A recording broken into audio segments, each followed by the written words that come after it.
Ci deve essere un motivo per cui San Pietroburgo è detta la città degli dei. Vediamo.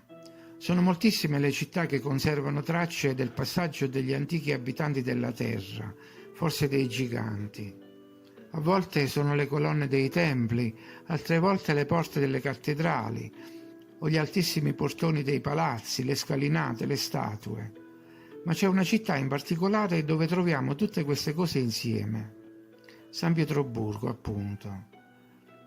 Qui infatti abbondano le statue che raffigurano personaggi con fisionomie insolite, statue severe di figure che guardano dall'alto delle chiese, che animano i parchi, che reggono balaustre, che abbelliscono facciate.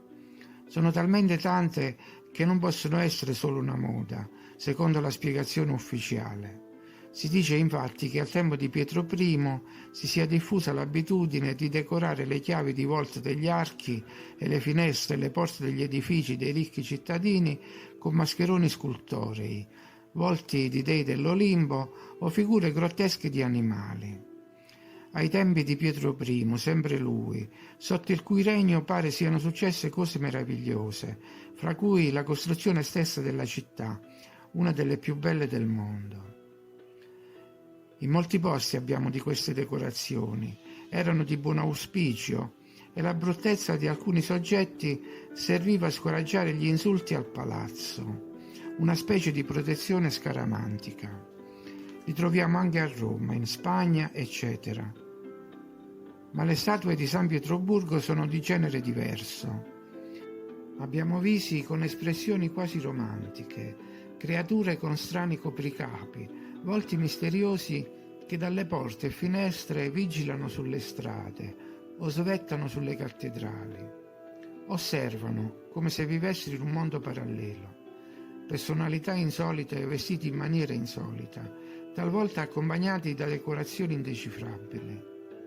Gli abiti sono ridotti all'essenziale e le donne, dai lineamenti marcati, esprimono forza e al tempo stesso malinconia, se non tristezza.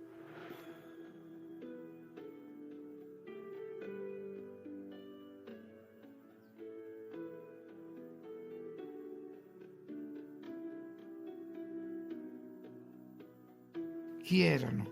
Da dove viene questa loro severità e che lingua parlavano? Non lo sapremo mai, si può solo ipotizzare qualcosa su chi fossero. Andiamo indietro nel tempo.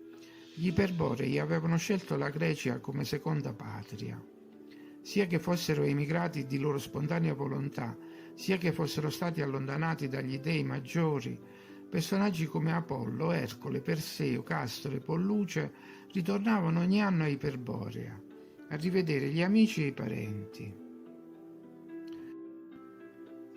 Apollo su un veloce carro d'argento volante, ma gli altri erano grandi camminatori, come Orione, e si affidavano ai loro passi da gigante.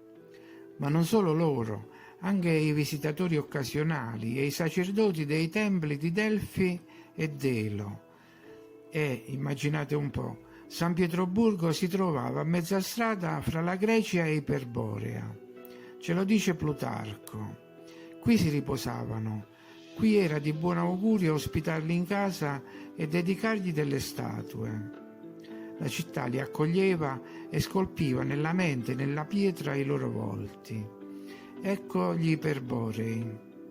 Insomma, sarebbe una bella storia.